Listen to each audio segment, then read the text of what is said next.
Ini gue rekam hari Kamis tanggal 4 Juli. Berarti di hari H yang harusnya tayang, dan ini sudah sore sekali, jam 17.49 waktu Indonesia Barat. Dan kembali lagi dengan podcast di mobil, karena saya perjalanan pulang dari kantor Kompas yang mana di Palmerah, cukup tengah kota, pulang ke rumah saya di jam pulang kantor. Saya sudah cukup lama tidak merasakan ini, nyetir di jam pulang kantor dari tengah kota Jakarta. Jadi pasti akan ada banyak waktu sekali untuk saya isi, untuk saya bunuh waktunya. Ya saya bikin podcast tentu saja karena memang udah harus tayang hari ini.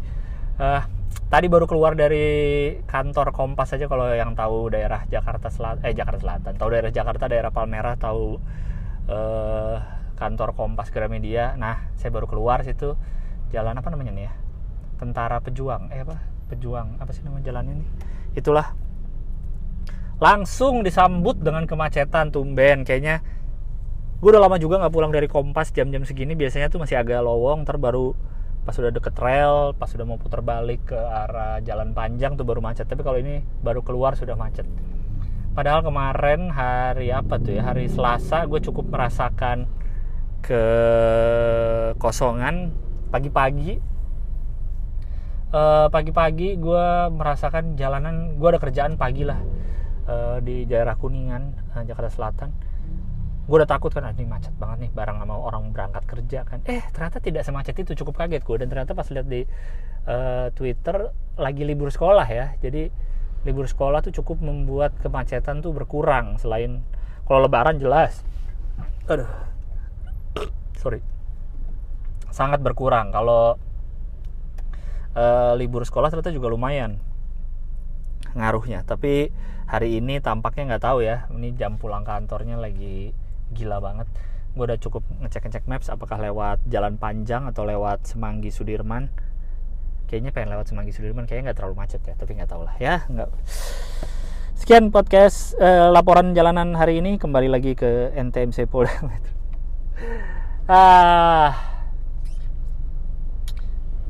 Gue akhirnya udah pengumuman show ya kemarin ya, hari Rabu. Pengumuman teaser poster lah kalau gue akan tour, tapi nanti gue akan bahas. Tapi gue ingin cerita soal gue baru dapat pekerjaan yang baru pertama kali lagi lah. Ini cukup menyenangkan nih, gue cukup senang. Jadi gue jadi 2000 berapa ya, 13 tahun lalu berarti 2011. Jadi sekitaran 2011 gue masih di Bandung, tentu saja. Akhir-akhir kuliah yang mana udah saya malas skripsinya itu. Lagi seneng, itu lagi momen, gue inget banget tuh, lagi momen gue kan udah main papercraft tuh udah mungkin dari 2009 kali ya, aktif di komunitas PERI, Paper Replika Indonesia di Kaskus, termasuk member-member awal lah. Terus di Bandungnya juga lagi males skripsi, ketemu juga sepeda, jadi lagi seneng-senengnya sepedahan kemana-mana di Bandung, bener-bener kemana-mana. Dan gue main papercraft dan juga lagi main ini kamera analog. Jadi gue waktu itu tahu bokap gue nggak tahu ya apa dari Kaskus dulu kali ya, atau gue tahu bokap gue punya kamera analog yang udah lama nggak dipakai. Akhirnya gue pinjem aja gitu, ya udah deh. Akhirnya gue mulai ngulik tuh, nyari-nyari di Kaskus kan, beli filmnya segala macam. Jadi gue lagi papercraft, lagi analog, lagi sepedaan semua lah itu. Dan mulai juga tuh gue beli kamera, nyobain kamera Fuji kayak yang point and shoot, nyobain yang two style yang udah pakai baterai, nyobain yang bener-bener rangefinder. Kalau kalian pernah main analog tahu tuh rangefinder, bener-bener kamera manual aja gitu. Terus nyobain juga SLR. Kalau SLR beli gue Nikon FM1 tuh beli. Beberapa bokap gue masih ada two style yang udah digital berarti ya, apa yang sebutannya, udah pakai baterai. Ada yang manual juga ada. Gue ada yang beli sendiri juga, jadi selain, jadi lumayan banyak gue punya kamera sampai sekarang masih ada, dan film-film expired. Suatu hari gue mau jual Fuji M1. Jadi Fuji M1 itu point and shoot. Dulu kan ada, kalau tahu Lomografi itu kan kamera-kamera baru tapi analog. Dia memang main di film yang aneh-aneh, psychedelic gitu, artsy dengan kameranya yang unik-unik, efek-efek unik. Nah ini versi murahnya tuh Fuji M1 namanya. Mungkin dulu 150 ribuan gitu, 50 ribuan bahkan ya, tahun 2011 gitu. Gue mau jual kamera itu tuh. Sama ada namanya Nikon FM1, itu SLR tapi analog, jadi interchangeable lens, bisa diganti. Ini analog yang cukup murah lah dibanding analog lain. Jadi itu yang terkenal, seingat gue nih namanya Nikon F1, Nikon F2, Nikon F3 itu cakep-cakep tuh. Bodinya bener-bener yang metal besi gitu loh, bener-bener kamera klasik banget. Ada juga Yashica, ada Ricoh, terus Canon ya tentu saja ya, merek-merek yang kamera sekarang juga masih terkenal. Terus gue minum dulu ya. Kalau FM1 tuh seingat gue cukup murah karena bodinya plastik. Jadi untuk entry level lah orang mau belajar. Gue beli itu, nyobain, terus gue pengen jual. Nah di Kaskus ini ada yang beli lah, ada yang ngontak. Dia mau beli yang Fuji M1 kalau nggak salah. Oke, janjian, teleponan, suaranya kayak cewek. Tapi cowok nih gue tahu, tapi suara kayak cewek, kayak anak kecil ternyata. Anak 2011 itu dia masih SMP kelas 3 lah kalau nggak salah, kayak gitu. Ketemuan lah gue, bocah ini. Gue samperin, gue inget banget tuh, gue sepedaan nyamperin ke sekolahnya atau ke tempat lesnya gitu. Terus agak susah dihubungin gitu dia teleponnya karena handphonenya mati lah atau apalah gitu deh. Akhirnya ketemu lah, kenal, namanya Aceh. Terus temu, udah terus dia tahu gue punya, terus temenan di Facebook dan dia lihat gue suka papercraft. Terus ini anak nih udah suka YouTube, bikin video untuk YouTube 2011 ya. Videonya tentu ya seadanya, bukan yang udah keren banget gitu. Tapi dia punya akun YouTube dan dia suka bikin video bahasa Inggris. Anak kecil itu dia bilang, boleh nggak diliput?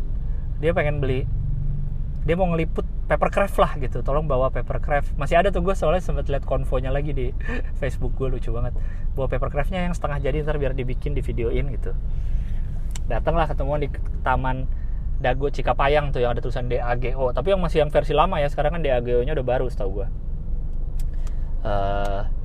Datang, gue sepedahan juga ke situ, terus bikin video lah pakai bahasa Inggris juga. Gue lupa kamera dia saat itu apa ya.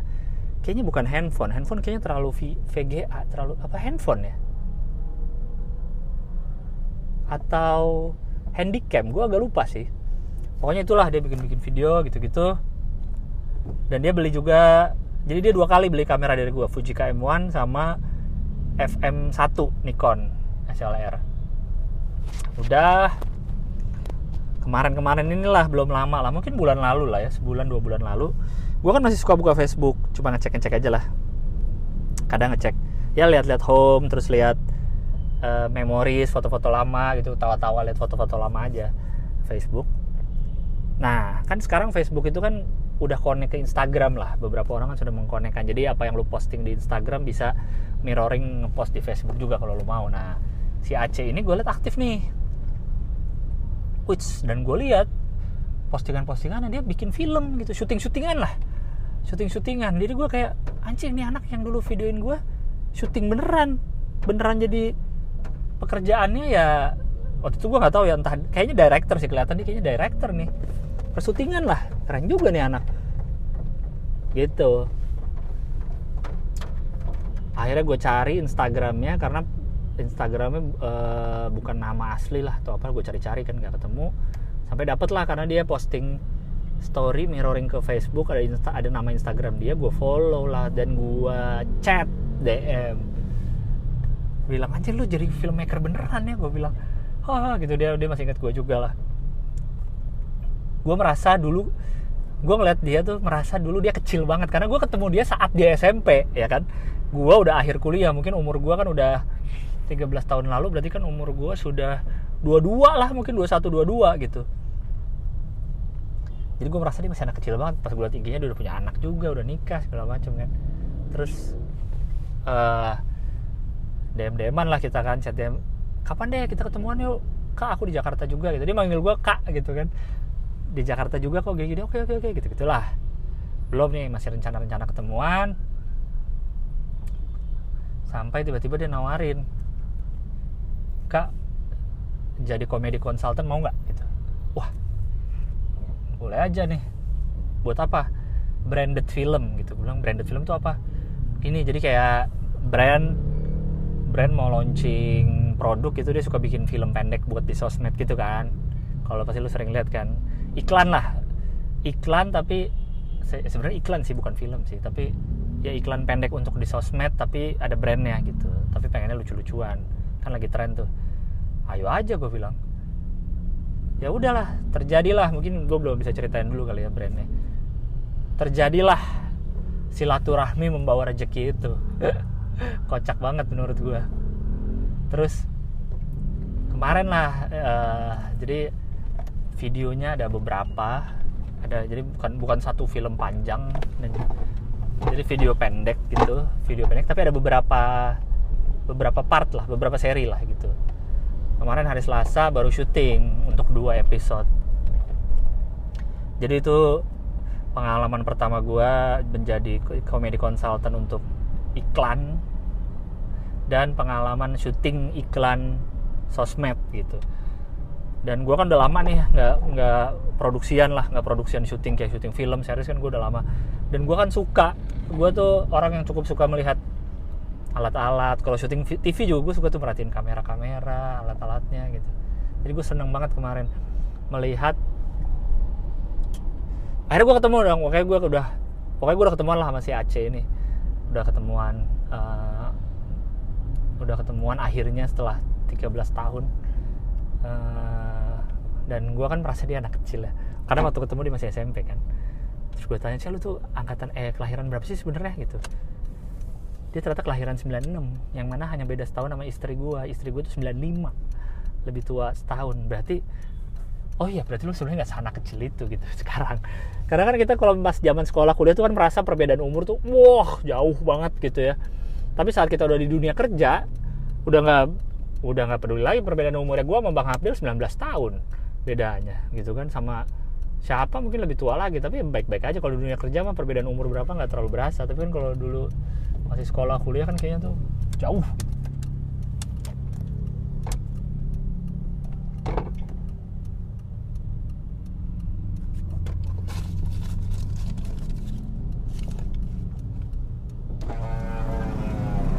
Ntar ya si Bang, tumben-tumbenan nih gue ngasih ke penjaga putar balik. Tapi dia tadi sangat membantu, soalnya nggak bantu. Jadi sebenarnya kalau saat 2011 itu gue ketemu Debbie, ya Debbie masih SMA juga sebenarnya, masih anak kecil gue liatnya. Seperti itu. Karena momen ketemunya aja saat si Aceh masih sekolah, jadi gue merasa dia masih anak kecil banget. Betulnya gue ada rencana mau ngajak Aceh ngobrol di podcast ini, ngobrolin produksi film gitu ya, ntar kalau ada waktunya. Pokoknya ini pertemuannya gitulah, cerita pertemuannya. Dan menurut gue nih kocak aja, udah berapa lama bukan nggak ketemu, bahkan nggak kontakan gitu. Sekalinya kontakan malah jadi rezeki, alhamdulillah, jadi kerja bareng gitu. Nah, kembali ke soal persyutingan ini kan jadi ada, kalau nggak salah 6 episode harusnya, akan jadi 6 seri, 7 kalau nggak salah ya. 1 udah disyutingin sebelum gue on board, sebelum gue gabung. 1 sudah disyutingin, gue baru masuk di 6 sisanya nih. Nah kemarin syuting 2 dulu, yang mana standby dari pagi sampai malam. Gue melihat, anjir nih syuting, ya memang syuting iklan sih sebenarnya kan. Ntar ya, gue benerin posisi mic dulu. Ya kan syuting iklan sebenarnya. Sorry. Kayaknya gue ini dulu deh handphone gue. Dah. Ya kan sebenarnya basically kan syuting iklan. Cuman bedanya nih bukan untuk TVC, bukan untuk TV, tapi untuk sosmed. Jadi kan ya elah buat IG doang lah kasarnya gitu kan. Ya elah ini cuma buat di-upload di Instagram doang nih, mungkin sama TikTok. Tapi skala produksi lah ya, production value-nya anjir serius banget syuting iklan IG. Gila, ini emang gua yang norak karena baru pertama kali ikut proses syuting iklan IG yang proper banget tuh, gimana gila. Jadi ada yang episode pertama tuh banyak scene traveling di jalan, dalam mobil. Karena ada adegan dialog supir dan lain-lain, jadi kan mobilnya harus ditaruh namanya di low loader Yaitu adalah kalau lu tahu, jadi scene adegan nyetir tuh kan banyak yang nggak nyetir beneran si aktornya, si supirnya, karena harus sambil dialog dan lain-lain kan. Jadi kayak ditaruh di mobil yang gandengan, tapi gandengannya itu bukan kayak towing truk yang tinggi, harus rendah si gandengannya, karena biar kelihatannya di kamera di jendela supir tuh masih rendah, kayak dia nyetir beneran gitu dong. Kebayangkan kalau tinggi kan aneh, kok tinggi banget nyetir tapi tinggi banget, nggak setara sama mobil lain atau sama motor-motor gitu. Low loader mobilnya nih Alphard, ditaruh di situ. Jadi kamera disiapin 3, syutingan kameranya 3 lah, jadi biar siap multicam dan lain-lain di apa namanya, untuk di mobil, untuk khusus adegan di mobil. Ini kok gelap, gimana sih cara untuk adegan di mobil? Juga ada beberapa yang ada yang kamera 1 untuk ke supir, ada yang kamera 3 untuk ngobrol adegan aktornya. Terus ditaruh di low loader itu di daerah Kuningan. Lu bayangin Kuningan siang-siang sih. Low loadernya itu kan gue perhatiin mobilnya, mobil yang narik itu Ford Ranger yang pick up, yang single cabin, tapi baknya udah dimodif pakai yang besi-besi metal gitu lah, bahan metal. Ada pagernya kayak jualan tahu bulat belakangnya, jadi ada tiang-tiang dan ada atapnya. Kayak jualan tahu bulat tapi versi ini besi semua, belakangnya metal semua. Di bagian atas supirnya kan atap tuh pendek, itu juga dikasih besi, jadi bisa berdiri di situ kru, bisa naruh lampu mungkin. Di bagian depan mobil, di depan moncongnya tuh juga ada kayak platform lagi dari besi, dan naruh genset di depan, ada genset kecil. Mobil itu gandengan, ada gandengannya di belakang, yang tempat naruh itu loadernya lah, tempat naruh mobil Alphardnya. Gandengannya itu bannya berarti total 6, 3 kiri 3 kanan. Bannya totalnya 6 dan memang rendah. Gue perhatiin kalau si mobil yang Ford Ranger ya bannya pakai ban gede, ban AT. Kalau lu tahu ban AT itu ban all terrain, tulisannya emang ban AT gitu. Tebel jadi bannya. Ban belakangnya sih nggak setebel depan, cuma ada 6 untuk nahan beban itu. Bannya itu cuma ada di area belakang, jadi di area depannya yang dekat ke gandengannya tuh nggak ada, jadi itulah bikin rendah. Tapi kan kebetulan gue ikut di dalam Alphard ya, cuma kan itu di atasnya ada Alphard. Oke, Alphard berat tuh, terus dalamnya ada aktor, ada beberapa orang lah dalam Alphard itu, belum kamera. Terus di sisi luarnya, jadi di sisi kanan kiri Alphardnya itu, karena low loadernya kanannya kayak ada dikit platform lagi, jadi bisa orang berdiri di sebelah pintu supir dan pintu penumpang depan. Kalau biar kalian kebayang nih, bisa orang berdiri di situ gitu, kru bisa berdiri di situ. Dari bak mobil Rangernya ada lampu yang nyorot ke itu. Untuk sosmed bro, untuk sosmed. Dan scene traveling pakai low loader ini 2 kali. Pertama syuting muter 2 kali itu dari jalan, kalau kalian tahu Epicentrum, biar kebayang ya, Epicentrum Kuningan, terus ke jalan Rasuna Saidnya muter, terus sekali lagi muter, udah selesai. Terus habis itu syuting sama aktor berikutnya nggak berapa lama, sama kayak gitu, muter 2 kali. Gokil deh. Gue fotoin gitu kan, gue foto-foto kirim ke Debbie, kayak gila nih buat IG doang loh kayak gini. Gokil. Tapi itu juga yang bikin lama sih jadinya, karena banyak scene traveling. Tapi mantep, gue melihat keseriusannya. Terus belum lagi ada scene di dalam kantor, terus artnya lah, apa namanya, suasana kantornya tuh gue dateng kan, gue baru sekali tuh ke Epicentrum bagian perkantoran yang di atas. Ternyata banyak kantor-kantor, ruangan kantor gitu. Jadi mereka nyewa ruangan kantor kosong, disulap lah jadi kayak kantor hidup gitu, kayak kantor aktif. Ih bagus banget, gue sampai kaget. Ini bikinan tim semua nih kantornya. Hah? Bikinan? Gue kira ini kantor beneran kayak gini. Sampai kita kan ya kayak bikin brand fiktif lah. Cuman brand fiktifnya tuh serius banget gitu. Semuanya tulisan-tulisannya, aduh cakep dah. Salut gue bilang, kemarin gue ketemu Aceh lagi untuk nulis. Salut gue bilang sama production value-nya, gue gue salut lah, cakep. Ya pasti namanya syutingan ada kendala ini itu, ada hujan juga, cuma secara production value gue kagum lah melihatnya. Ya di luar kekaguman gue pernah cerita juga kan kalau setiap syuting tuh gue selalu kagum dengan semua tim lah, tim lighting. Kayak ini matahari ini, tahu aja naruh yang aktornya di sini, naruh lampu di ujung sana kok bisa naruh lampu di ujung sana tuh, ngaruhnya ke shot kan. Kalau orang mata awam ngeliatnya ngaruhnya gimana, orang aktornya di sini, lampu lu di ujung sana. Tapi ya ngaruh memang, karena orang ngeliatnya di monitor kan, di monitor kamera di layar tuh di frame gimana gitu. Mantap sih, ini udah kayak syuting film gitu. Jadi menarik banget, gue selalu suka memperhatikan itu tuh, alat-alat, prosesnya, kru-krunya. Mantap. Sebuah pengalaman yang menyenangkan. Cuma sayangnya untuk syuting berikutnya ada 2 hari, minggu depan gue nggak bisa ikut karena mau ada piknik kodian lagi bersama Updale Universe, tapi kali ini ke Puncak bukan ke Bali. Jadi gue nggak tahu nih minggu depan akan tayang ini apa nggak. Ada aja alasan untuk nggak tayang podcast gue.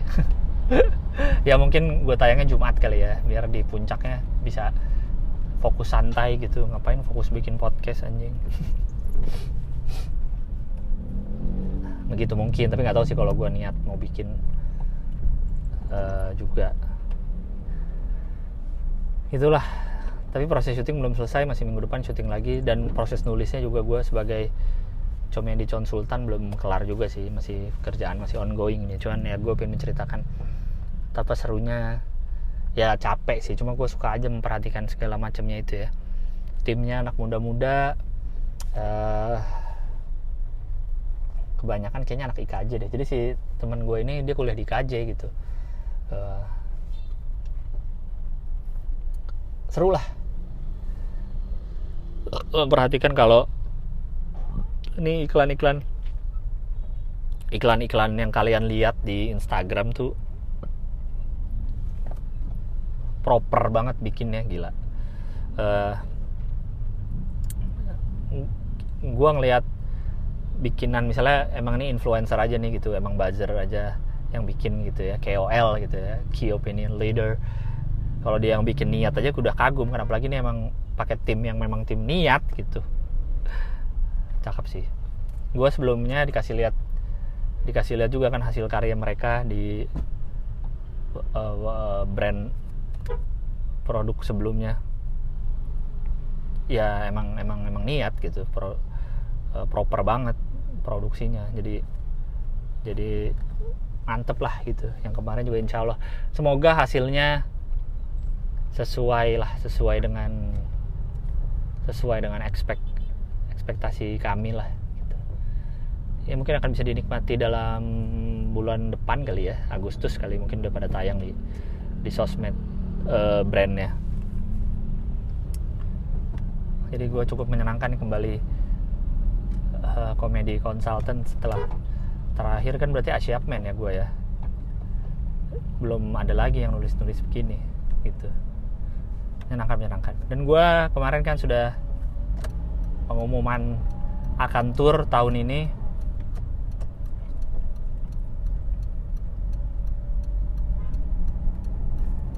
Bentar ya. Sudah di Semanggi nih, alhamdulillah, cuma masih belum melewati kemacetan Sudirboy alias Sudirman. Sian ya sebenarnya nama-nama pahlawan yang dibikin jadi kalau lagi macet atau lagi apa jadi makian orang gitu. Sudirman nih anjing macet banget. Tamrin, nggak mau lewat Tamrin aja jelek misalnya jalannya. Padahal nama-nama orang loh itu, nama-nama pahlawan loh. Kaget gue nih, gue lagi di Simpang Susun Semanggi, gue liat di spion, kok ada motor naik sini, bukannya nggak boleh ya? Motornya plat polisi. Oke. Iya. Simpang Susun sebelum turun sudah macet ini. Ahai. Ya gue sudah mengumumkan tur ya kan, berapa bulan sebelumnya juga gue bikin survei kota-kota. Sebelumnya nih, ini gue pribadi mohon maaf kalau tidak bisa ke banyak kota. Tentu gue pengennya bisa menjangkau kota sebanyak-banyaknya, tapi ini tur pertama saya, dan tentu ada perhitungan budget dan perhitungan lain-lain lah. Ada motor polisi lagi, ini ada apa ya? Jangan ada sesuatu di depan. Karena perhitungan budget dan lain-lain, jadi mohon maaf belum bisa ke kota-kota kalian lah. Saya akan spill di podcast ini karena kan kalian sebagai pendengar setiaku yang sudah dari awal podcast ini berdiri tetap menunggu walaupun hampir setahun vakum. Kotanya hanya ada 4 ya, hanya ada 4, dan tentu saja 4 pasti ya 4 di Pulau Jawa saja ya. Mungkin bisa mulai ke ciri lah kota-kota mana aja. Intinya kota-kota ini gue pilih karena kota-kota yang mempunyai cerita lah, mempunyai cerita bagi diri gue gitu. Kota-kota yang penting di hidupku, cailah yang penting di hidupku gitu. Sebenarnya gue ini sih kan gue banyak ngobrol juga sama teman-teman ya yang sudah menjalani tur, yang sudah turnya berkali-kali, yang baru pertama kali tur juga kayak gitu-gitu. Teman-teman komik gue ngobrol-ngobrol soal tur. Intinya gue karena baru pertama, gue mengambil kesimpulan karena gue baru pertama ya, walaupun ini belum tentu benar juga ya, siapa tahu ada komik-komik juga yang mendengar ini. Jangan langsung mengambil yang gue katakan ini benar. Kesimpulan yang gue ambil adalah kalau belum pernah tur sebelumnya, mending coba sedikit dulu kotanya. Coba suka nggak lu dengan tur ini gitu, seneng nggak gitu menjalaninya, atau oke nggak, kayak gitu sih. Tapi gue sih nggak menutup kemungkinan misalkan gue udah 4 kota ini beres terus gue tambahin lagi deh ke kota lain. Gue sih tidak menutup kemungkinan itu ya, nggak memblokir bilang 4 kota udah titik, nggak akan nambah lagi gitu. Sejauh ini sih emang 4 kota, tapi tidak menutup kemungkinan kalau mungkin gue bisa bertambah. Karena sekali lagi gue jalan sendiri dengan budget dan perhitungan sendiri, belum ada sponsor sejauh ini. Jadi tolonglah dibeli tiketnya. Tolong ya, nanti kalau sudah mulai jualan yang akan segera diupdate, tolong dibeli tiketnya ya guys, biar sama-sama saling timbal balik lah. Para penonton kalian bisa menghidupi kami, para penampil bisa insya Allah ngasih hiburan buat kalian, ngasih kesegaran dalam hidup kalian gitu ya. Jadi kita saling bekerja sama guys, seperti selama ini yang sudah terjadi bersama Stand Up Indo. Jadi ya itu pengumumannya hanya 4 kota untuk sementara. Doakan saja semua lancar, semua sesuai timeline. Sejujurnya materi gue belum fix, paling gak gue udah ya tahu sendirilah, saya juga sering cerita kalau saya kan deadlist scenes-nya tuh malas dan sering procrastination. Jadi tentu belum siap materinya kalau sekarang, tapi gue udah kebayang lah akan membicarakan apa di generasi emas 20450. Sebenarnya bukan 2000 ya, 20.000. Asli 20 aja, 20450. Tentu kalau yang follow saya di Twitter sering saya sebelumnya. Sebenarnya dari itu sih, bukan kan selama ini kan bulan-bulan kemarin tuh kan gue sering banget kan pakai hashtag itu generasi emas 20450 gitu. Bukan itu gue udah siap dengan show terus untuk teaser gue pakai hashtagnya, bukan, kebalik. Justru karena gue sering pakai hashtag itu, lama-lama gue jadiin show aja deh gitu. Gue bikin show deh tahun ini gitu. Karena Anda tahu sendiri saya paling susah bikin judul adalah suatu kryptonite bagi saya. Tapi ya itu karena lagi sering mainin hashtag itulah, atau mainin itu karena Indonesia bilang mau jadi katanya Indonesia akan generasi emas di tahun 2045, dan saya merasa tidak akan terjadi itu. Dan kita melihat sendiri bagaimana keadaan negara akhir-akhir ini, dan juga yang sebenarnya gue akan banyak juga ngomongin soal anak sih, soal kehidupan baru lah sebagai Pak Su ini. Karena itu gue sesantai-santainya gue sama hidup ya, tidak pernah seriusnya gue menghadapi hidup, menjalani hidup. Gue selalu, kenapa sih orang serius banget ya di kehidupan ini gitu. Gue selalu menerapkan itu memang dalam hidup gue. Kenapa sih terlalu serius orang-orang nih? Tapi tetap aja, karena gue udah punya anak, ada naluri kebapaan itu, ingin melindungi anak tuh pasti muncul gitu. Gue ini legacy apa yang akan anak gue dapatkan nih dari negara ini gitu. Asik. Ini gue jadi terlalu serius kan? Anjing. Fuck lah. Rezim, wes gila. Ya gue ini banget rebel. Enggak, maksudnya ya negara seperti apakah yang akan kita tinggalkan untuk anak cucu kita ini gitu. Kota seperti apakah yang akan kita tinggalkan. Pengalaman hidup seperti apa nih yang akan tinggalkan gitu. Jadi gue akan banyak soal anak juga sebenarnya. Ketakutan gue di masa mendatang gitu tentang kalau anak gue hidup di negara ini, di kota ini gitu. Ya kalau bisa anak gue hidup dan besar di kota lain, ya kota lain yang ada di negara lain lah. Negara lain deh biar spesifik. Negara yang lebih baik mah kenapa enggak gitu, dengan segala fasilitas yang oke, pengen gue. Tapi kan nggak tahu sejauh ini kan pasti pilihannya ya terpaksa di negara tempat dia lahir ini kan. Ya, kita nggak tahu nih kemana negara ini mau dibawa ke depannya oleh orang-orang yang decision maker ini, YTH ini gitu loh. Jadi gue cuek-cueknya tidak pernah memikirkan hal ke depan tuh tetap kepikiran, terutama buat anak sih. Gue buat diri gue sendiri sih, gue udah ya udahlah, ini udah menjalani hidup aja. Toh gue udah sejauh ini survive di negara ini kan, kita sudah sejauh ini sama-sama. Tapi kalau buat anak kita kan kesian gitu. Kita kan pengennya yang baik pasti, semua ayah gitu, mau kita rakyat biasa, mau Pak Jokowi yang presiden, pasti kan ingin yang terbaik untuk anaknya gitu loh, ingin meninggalkan hal-hal yang baik lah gitu. Jadi mungkin gue akan banyak juga selain membahas negara ini, gue pasti akan membahas soal anak juga lah, dan menjadi bapak gitu. Karena itu keresahan yang sangat gue rasakan sekarang adalah soal anak dong, soal menjadi bapak, soal menjadi suami. Itu keresahan gue. Tapi keresahan itu ditebelin lagi dengan negaranya begini. Jadi anak gue gimana? Jadi udah keresahan soal anak yang akan tinggal di negara ini gitu loh. Keresahan yang berdobel-dobel. Jadi masih sangat nyambung gitu. Jadi ya udah, let's go. Jadi semoga kita bisa bertemu ya di kota-kota yang nanti akan segera diumumkan, mungkin di bulan-bulan ini sih itu. Dan kapan bisa beli tiketnya nanti segera diumumkan. Looking forward to it. Sebenarnya gue udah dari setelah Lebaran gue udah cukup sangat jarang stand up. Gue sebenarnya nih job stand up tuh lagi nggak ada kayaknya deh. Habis Lebaran tuh gue ada job stand up gak ya? Kayaknya nggak ada deh. Gue malah banyak podcast, banyak apa itu. Jadi gue sangat kangen dengan nuansa panggung off air. Apalagi gue terakhir spesial 2017.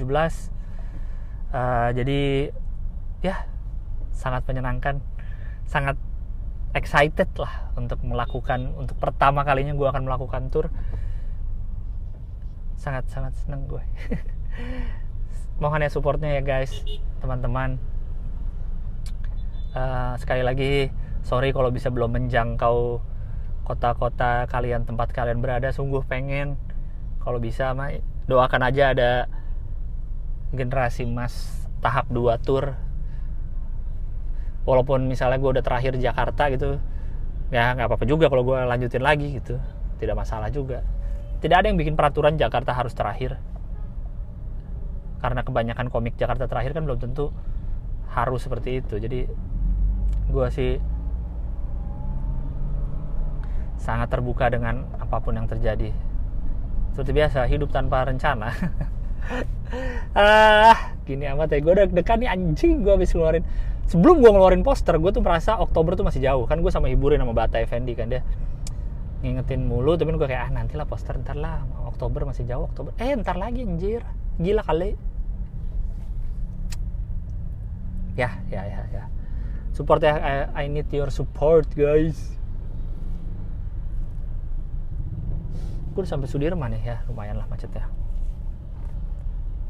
gue pengen baca email sih, berarti nanti ya gue lanjut lagi di rumah deh nanti maksudnya ini akan terpotong di yang di mobil ini, tidak akan sampai selesai gitu, karena gue akan ada email yang mau gue baca. Kayaknya kemarin masih ada email soalnya gitu ya. Intinya itulah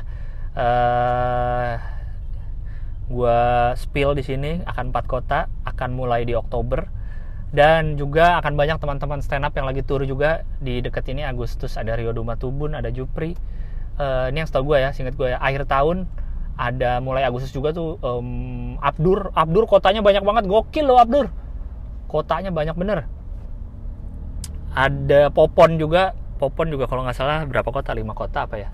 Ada Adriano Colby, dia juga 4 kota seingat gue, 5 sama Bali. Ada Oza Rangkuti, Jaksel Apocalypse, itu juga 5 kota seingat gue. Jadi gue doain kalian punya rezeki untuk nonton semua. Kalau kalian memang suka semuanya itu ya, tonton semua. Saya doakan kalian ada rezekinya untuk nonton itu semua, dan nonton Jambore juga, dan Ho Hihi Live, dan duo penghibur Rindra dan Remen. Gue doain lo bisa nonton itu semua. Kalau lo nggak bisa nonton itu semua, gue doain lo bisa beli digital downloadnya kalau ada. Tapi kalau rezeki lo cukup untuk beberapa show doang, gue doain lo juga bisa mengelola rezekinya. Paling nggak lo bisa menonton, dapat tontonan yang worth it lah gitu. Kalau lo nggak ada duitnya misalnya untuk beli show gue juga, gue nggak masalah, tapi siapa tahu mau bantu share, mau bantu retweet, tolonglah buat Saka nih, buat Saka modal menjadi anak yang baik dan menjadi jenderal di masa depannya. Anjing, gue bikin show stand up ya guys. Dan kalau siapa tahu kalau di antara kalian ada yang mau sponsorin, saya dengan senang hati menerima. Silahkan kontak manajer saya atau kontak Hiburin ya. Pokoknya nanti tunggu info-info berikutnya ya di Gilbas dan di Hiburin atau di Hiburin Live, karena saya tentu akan update di situ. Ini oke lah, cukup lah ya. Ntar gue cut dulu, nanti kita lanjut saya pas di rumah sambil baca email. Oke.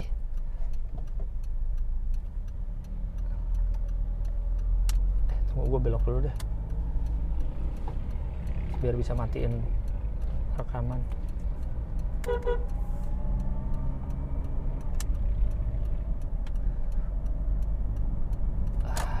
Alright.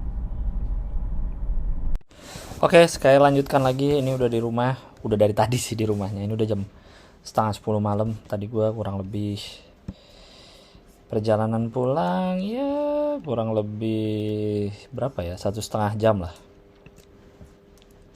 1,5 jam dari jalan pulang dari kemacetan Jakarta. Sebenarnya masih standar sih ya, emang agak aneh sih. Mungkin yang belum pernah tinggal di Jakarta tuh dengar 1,5 jam perjalanan tuh standar tuh aneh sih mungkin. Tapi ya namanya jam pulang kantor, jadi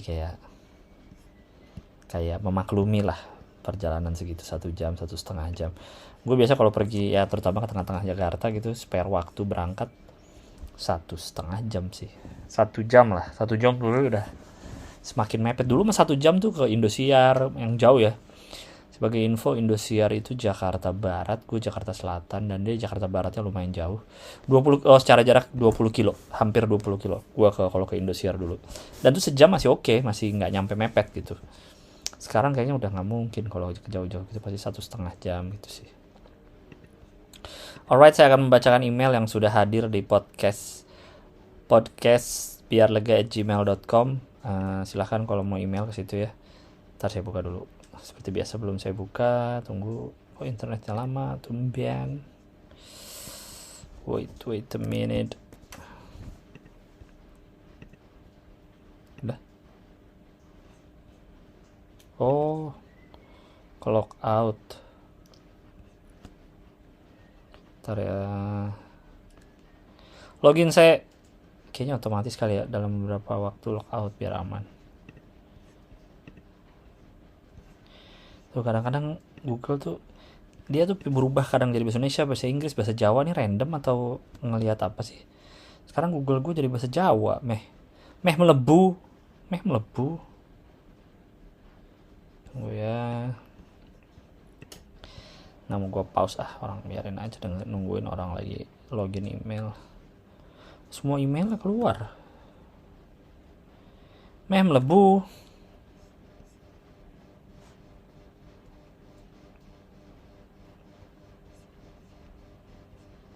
dia. podcastbiarlega@gmail.com.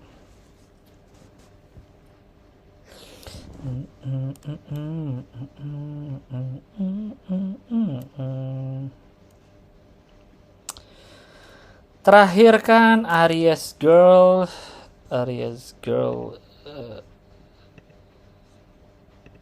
di bulan apa kemarin dia? Februari, ini di bulan Maret. Di bulan Maret terakhir, terus Maret, April nggak ada, Mei nggak ada email, baru masuk lagi Juni sama Juli ada email. Iyalah. Oke.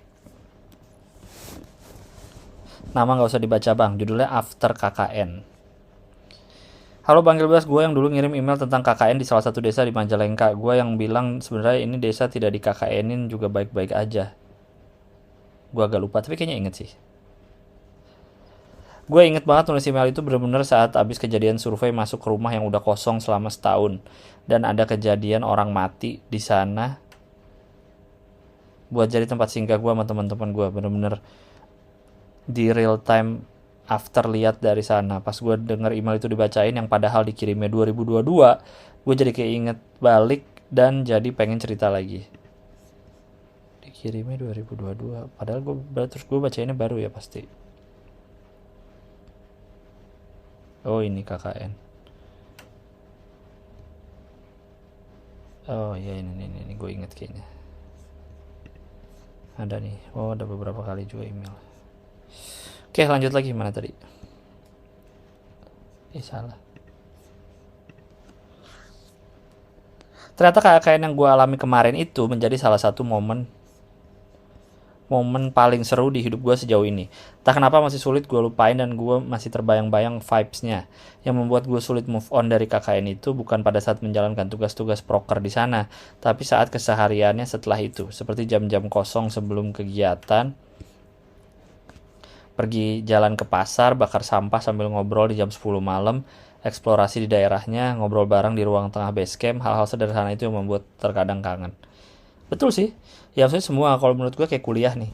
Kuliah yang bikin kangen bukan kuliahnya lah, tapi nongkrong-nongkrong malam yang ngerjain tugas sampai paginya, jalan-jalan keliling Bandungnya, atau pokoknya jalan-jalan sama temen lah intinya. Nongkrong di kosan siapa, main, pergi ini, itulah. Sekolah SMA juga itu yang diinget, bukan sekolahnya kan. Parahnya, gue malah baper sama salah satu temen cewek gue di sana yang baru kenal pada saat KKN ini. Gawat! Jadi dia tuh temennya temen gue. Temen gue ini adalah temen sekelas gue yang akhirnya sekelompok sama gue. Sebutlah namanya Sinur. Entah kenapa obrolan gue sama dia nyambung dan enak. Yang paling membuat gue suka sama dia nggak pernah baper kalau gue bercandain dan malah nimpalin.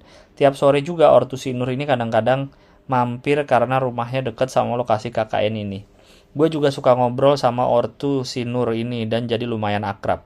Terkadang juga gue sama temen gue sekedar main ke rumah dia sekalian nganterin dia ngambil barang-barangnya atau makanan buat di base camp, dan dia selalu dibonceng sama gue. Temen gue teman sekelas gue yang akhirnya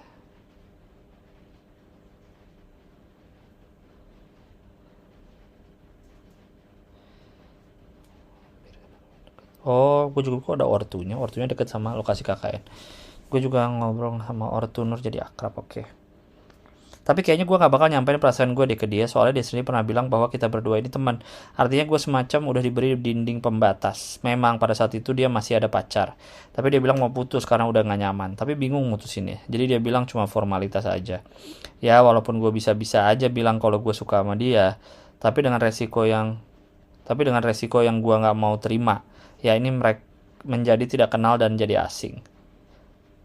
Meskipun gue juga teringat kata-kata lo bang, lebih baik nyesal karena telah melakukan daripada nyesal karena tidak melakukan. Entah kenapa hal ini gue belum bisa. Kalau menurut lo gimana bang? Sorry kepanjangan, hehe. Semoga sehat lo dan sekeluarga, terutama buat Saka. Thanks bang. Kalau menurut gue, kalau lo ya baik, ya sebenarnya ya itu lebih baik nyesel ngelakuin daripada nggak ngelakuin. Tapi gini deh, jangan itu deh. Kalau itu kan kayaknya harus ngelakuin gitu apapun. Lebih baik kita sesuaikan dikit quotes-nya menjadi intinya lakukan. Sebenarnya intinya adalah lakukan apa yang paling tidak membuat kita menyesal di kemudian hari. Lakukan apa yang paling tidak membuat menyesal. Misalkan dengan lu mengungkapkan kalau lu suka, lu tidak akan menyesal di kemudian hari. Udah lakukan itu. Atau bisa sebaliknya. Dengan gua tidak mengungkapkan perasaan gua tidak akan menyesal nanti ke depannya. Gitu. Itu kan tidak mengungkapkan kan juga melakukan action. Actionnya apa? Actionnya adalah tidak mengungkapkan. Aduh, punggung gua tuh habis kepentok bodi mobil, sudut pintu bodi mobil tajam yang sudut pintunya gitu deh. Gue jongkok bangun lupa pintu kebuka, cok tuh, sakit banget, punggung gue masih sakit sekarang. Ya, ini itu. Lakukanlah apa yang paling tidak akan kau sesali di masa tua. Ya sebenarnya nggak mungkin sih kita kayaknya selakuin apapun lu di masa muda gitu ya, pasti akan ada nyesel-nyeselnya tetap di masa tua. Coba kalau nggak gini, coba kalau gini. Tapi jadi lakukanlah yang paling sedikit menyesalnya gitu. Gimana ya jelas? Ya gitulah intinya. Ya. Tapi ya hidup cuma sekali, bro. Dan pendek lagi. Lakuin aja lah. Asal jangan, ya pokoknya intinya jangan sampai ada penasaran lagi di masa tua dan mengganggu masa tua lu kelak gitu. Misalkan nanti ke depan lu punya pacar nih, terus lu masih kepikiran sama si Nur ini, aduh coba kalau dulu gue gini, coba, nah jangan dong, jangan keganggu. Tapi kalau lu udah punya pacar tapi lu udah lupa dengan Nur ya nggak apa-apa, jangan sampai jadi mengganggu kehidupan lu ke depan gitu sih intinya. Tapi gue baru lihat di Twitter hari ini ya, ada festival makanan non halal di Geruduk Ormas, di festival makanan haram ada lagi di Google, festival non halal di Solo di stop ormasnya ormas Islam tentu saja. Ini seperti yang di episode sebelumnya ya, please kurangin hal kayak gini. Kayaknya lu maunya beragama tapi nggak mau ada gangguan gitu kan, udah jelas tulisannya non halal ya, lu jangan kesana, jangan makan. Kalau lu makan ya lu jadi dosa. Tapi kalau ada festivalnya, orang-orang pada makan di sana. Tunggu nih. WhatsApp baru nih, gimana sih ini? Sorry. Gue baru download WhatsApp nih di. Oh sekarang gitu. WhatsApp di laptop baru nih aplikasinya. Ya intinya adalah ya nggak bisa dong kalau lu pengen hidup tanpa gangguan. Misalnya ya kayak orang-orang yang sebel ada restoran buka pas puasa, itu kan berarti lu sebel, lu lagi ibadah menahan nafsu, kok ada yang makan sih, ganggu aku tahu gitu kan. Ya udah kan, serunya berpuasa adalah kalau menurut gua ya teman-teman gue tetap pada makan yang tidak berpuasa, dan gue enjoy aja puasanya gitu. Itu kan serunya. Kalau semua orang puasa aja ya di mana menahan godaannya. Ya kayak gini, kalau udah tulisannya non halal, kecuali dia nggak nyebut, ya itu masuk akal, festival aja tapi ternyata ada haramnya, oke lu makan di situ mah. Tapi kalau di depan tulisan non halal ya gue nggak ngerti lagi dah. Semoga semua yang denger ini tidak masuk dalam golongan orang-orang seperti ini, amin saya doakan. Oke, udah gitu aja lah ya, sehat-sehat semuanya. Tunggu info selanjutnya dari tour saya.